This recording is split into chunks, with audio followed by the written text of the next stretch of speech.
One of the gifts I think that Wesleyan holiness theology brings to youth ministry and all ministry is the idea of prevenient grace, that God is pursuing every individual right where they are. And something I tell my youth workers is, number one, live a life worth imitating, love your students right where they are, and challenge them to take the next step.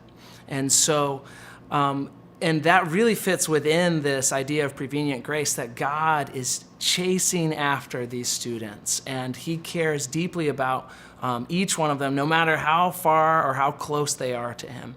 And so that brings kind of a radical optimism to youth ministry. So like every student matters, and no one is too far gone from the grace of God.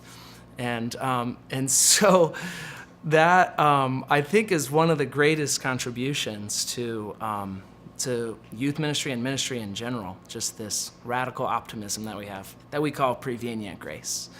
And so also, one of the things that's been really helpful for me is occasionally I will just go through the Articles of Faith, and no matter the teaching series, I'll try to work one in to the sermon. And I won't necessarily label it, but I will like just incorporate it into whatever that lesson is.